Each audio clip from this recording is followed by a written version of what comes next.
السلام علیکم ورحمۃ اللہ وبرکاتہ۔ الحمد للہ رب العالمین والصلاة والسلام علی اشرف المرسلین وعلی آلہ الطیبین الطاہرین واصحابہ الاکرمین اجمعین، اما بعد فاعوذ باللہ من الشیطان الرجیم، بسم اللہ الرحمن الرحیم۔ وعن عثمان رضی اللہ عنہ قال قال رسول اللہ صلی اللہ علیہ وسلم من توضأ فأحسن الوضوء خرجت خطاياه من جسده حتى تخرج من تحت اظفاره، متفق علیہ۔ قابل احترام ناظرین و سامعین محترم، درس حدیث زجاجۃ المصابیح میں کتاب الطہارت ہمارا چل رہا تھا، کہ جس میں سابق حدیثوں میں تسبیح اور تکبیر وغیرہ کے فضائل بتائے گئے تھے۔ اب اس حدیث میں یہاں سے اب وضو کے فضیلت کو بیان کیا جا رہا ہے۔ حدیث پاک کے راوی حضرت عثمان رضی اللہ تعالی عنہ ہیں۔ آپ فرماتے ہیں کہ اللہ کے رسول صلی اللہ علیہ وسلم نے ارشاد فرمایا، من توضأ فاحسن الوضوء، کہ جو کوئی بھی شخص وضو کرتا ہے، فاحسن الوضوء، اور وضو کو اچھی طرح کرتا ہے، تو پھر بتلایا گیا خرجت خطاياه من جسده حتى تخرج من تحت اظفاره،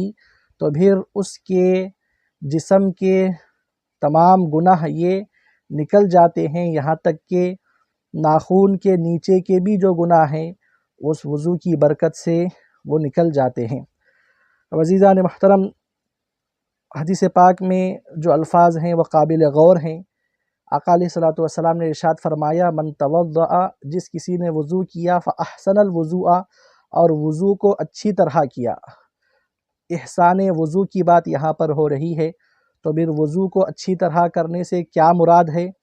تو بتلایا گیا کہ اعضاء کے دھونے میں تکرار ہونا، یعنی کہ حضور پاک صلی اللہ علیہ وسلم کی جیسے کہ سنت مبارکہ ہے، آقا علیہ الصلوۃ والسلام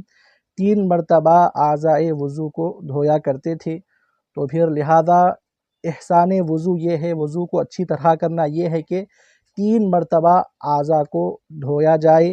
اور اسی طریقے سے وضو کے جو آداب ہیں اس کی رعایت کی جائے، جیسے کہ استقبال قبلہ ہے، اونچی جگہ بیٹھ کر وضو کرنا ہے، اور مسواک کا استعمال کرنا ہے۔ اس طرح جتنے بھی جو وضو کے آداب ہیں، جو وضو کے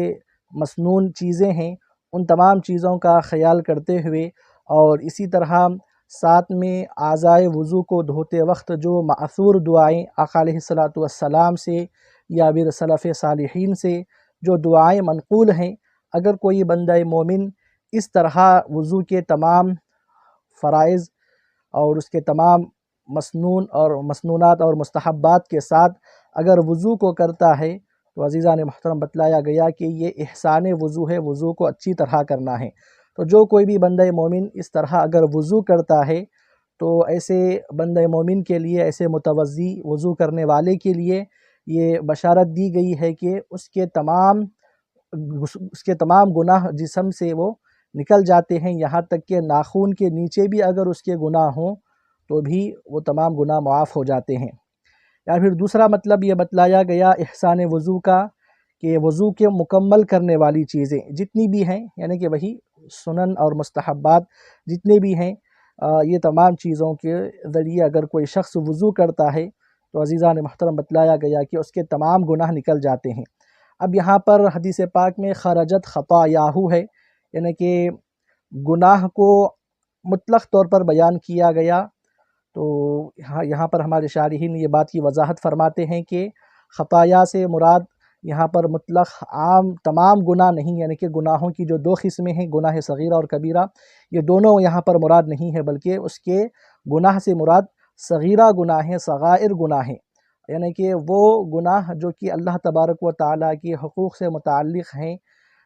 جب بندہ اس میں کوتاہی کرتا ہے، غفلت کرتا ہے، تو پھر وضو کی برکت سے وہ گناہ اس کے معاف ہو جاتے ہیں، جب تک کہ اس نے گناہ کبیرہ نہیں کیا، کیونکہ گناہ کبیرہ کے بارے میں یہ بات اجماع سے ثابت ہے، جس کو حضرت ابن عبد البر نے اس اجماع کو جو ہے سنا نقل کیا ہے، کہ جو کبیرہ گناہ ہوتے ہیں وہ صرف توبہ سے ہی معاف ہوتے ہیں، اور جو حقوق العباد ہیں وہ بندوں کے معافی پر اور ان کی رضامندی پر یہ موقوف ہیں۔ جب وہ معاف کر دیتے ہیں تو حقوق العباد معاف ہوتے ہیں۔ تو اب حدیث پاک میں معلوم ہوا کہ جو خطایا کا لفظ ذکر کیا گیا ہے اس سے مراد گناہ صغیرہ، چھوٹے گناہ ہیں۔ تو جو بھی بندہ مومن احسان وضو کرتا ہے، اچھی طرح وضو کرتا ہے، تو اس کو یہ بشارت دی گئی کہ اس کے تمام گناہ صغیرہ اس کے جسم سے نکل جاتے ہیں، یہاں تک کہ اس کے ناخن کے نیچے سے بھی گناہ نکل جاتے ہیں۔ یہ حدیث متفق علیہ، یعنی کہ امام بخاری اور مسلم نے اس کو روایت کیا ہے۔ آئیے آگے کی حدیث شریف کی طرف ہم بڑھتے ہیں۔ وعن ابی ہریرہ رضی اللہ عنہ قال قال رسول اللہ صلی اللہ علیہ وسلم اذا توضأ العبد المسلم او المؤمن فغسل وجهه خرج من وجهه كل خطيئة نظر إليها بعينه مع الماء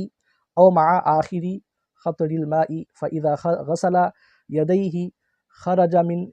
يديه كل خطيئة كان بطشتها يداه مع الماء أو مع آخر خطر الماء فإذا غسل رجليه خرج كل خطيئة مشتها رجلاه مع الماء أو مع آخر خطر الماء حتى يخرج نقيا من الذنوب رواہ مسلم۔ حضرت ابو ہریرہ رضی اللہ تعالیٰ عنہ حدیث پاک کے راوی ہے۔ اس حدیث میں بھی وضو کی ہی فضیلت کو بیان کیا جا رہا ہے۔ اللہ کے رسول صلی اللہ علیہ وسلم ارشاد فرماتے ہیں کہ جب کبھی بھی عبد مسلم، بندہ مومن جب وضو کرتا ہے، بندہ مسلم یا پھر بندہ مومن، راوی کو یہاں پر حضور پاک صلی اللہ علیہ وسلم سے سنے ہوئے لفظ میں شک ہے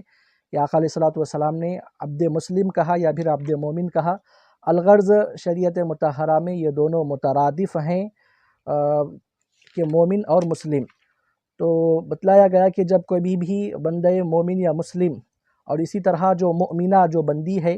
یہ مومن کے ہی حکم میں شامل ہے، تو بتلایا گیا کہ جب کبھی بھی عبد مسلم یا عبد مؤمن جب وضو کرتا ہے فغسل وجہہ، بس وہ اپنے چہرے کو جب وہ دھوتا ہے، تو غسل وجہ سے کیا مراد ہے؟ تو بتلایا گیا کہ یہ عطف اذا توضأ پر اس کا عطف ہے، اور یہ عطف تفسیری ہے، یعنی کہ وضو کرتا ہے کا معنی یہ ہے کہ جب وہ اپنے چہرے کو دھوتا ہے، اور چہرے کو دھونے سے مراد یہاں پر یہ ہے کہ وہ اپنے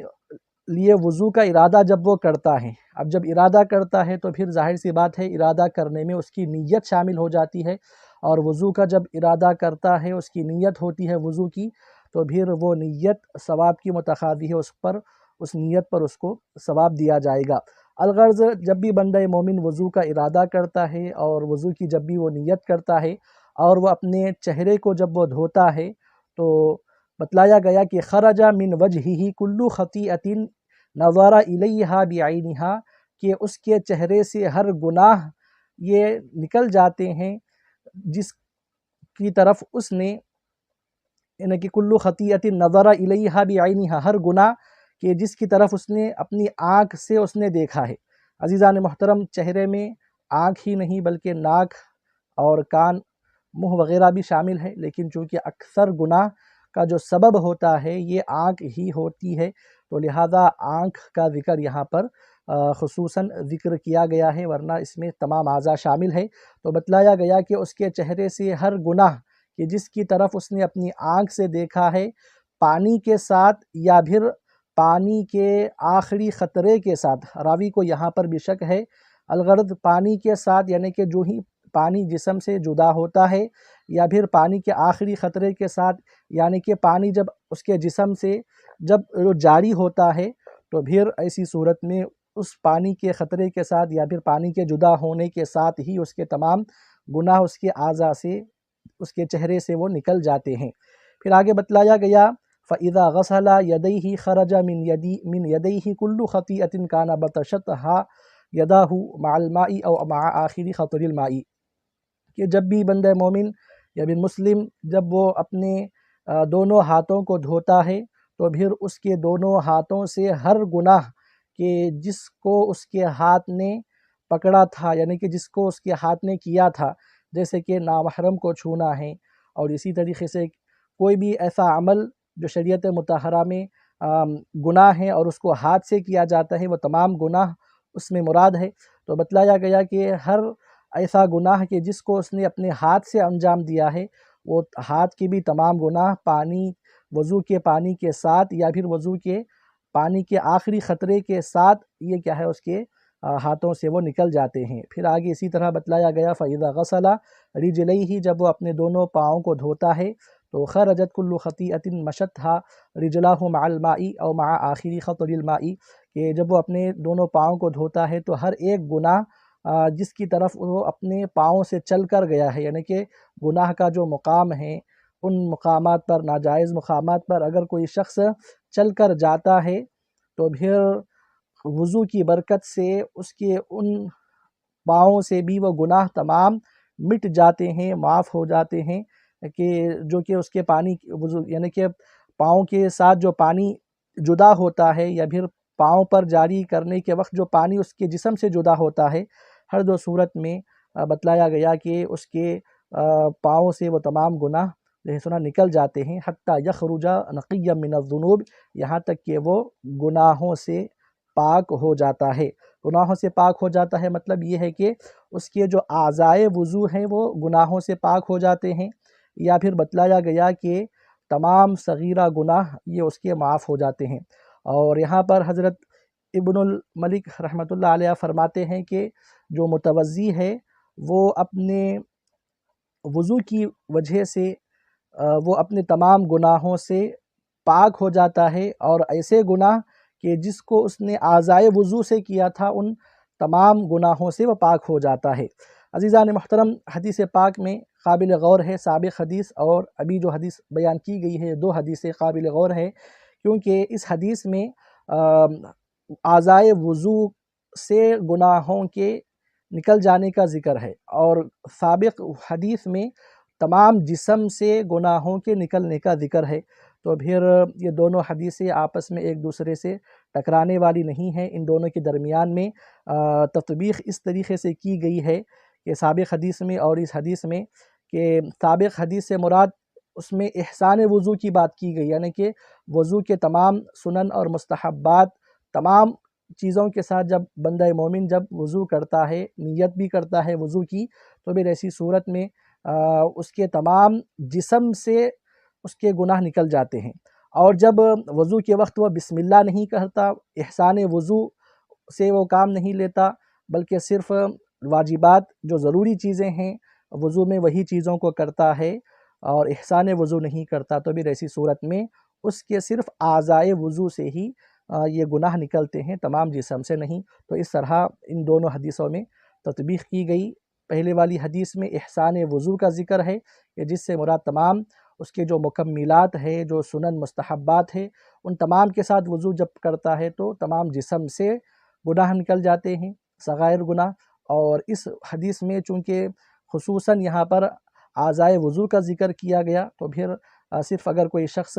واجبات جو ضروری چیزیں ہیں انہی پر اکتفا کرتا ہے تو پھر کم از کم اس کے اعضائے وضو سے ہی صحیح اس کے تمام گناہ نکل جاتے ہیں۔ تو عزیزان محترم، دیکھیے کتنی بڑی فضیلت وضو کرنے کی ہے، تو لہذا ہر بندے مومن کو باوضو رہنا چاہیے، باوضو رہنے کی عادت بنانی چاہیے، کیونکہ بہت سارے اس کے فوائد ہیں کہ جس کو گنانا ممکن نہیں ہے۔ آقا علیہ الصلوۃ والسلام نے بھی اس کی ترغیب ہم کو دلائی ہے، شیطان کے اثرات سے اور ہر نقصان دینے والی چیز سے، ہر شر سے بندہ مومن وضو کی برکت سے وہ محفوظ رہتا ہے، اور انتہائی متبرک عمل ہے۔ تو ہم کو چاہیے کہ اس پر ہم پابندی کریں اور باوضو رہنے کی ہم کو کوشش کریں۔ آخر میں اللہ سے دعا ہے مولا کریم ہم کو ان باتوں پر عمل کی توفیق عطا فرما، آمین وما علینا۔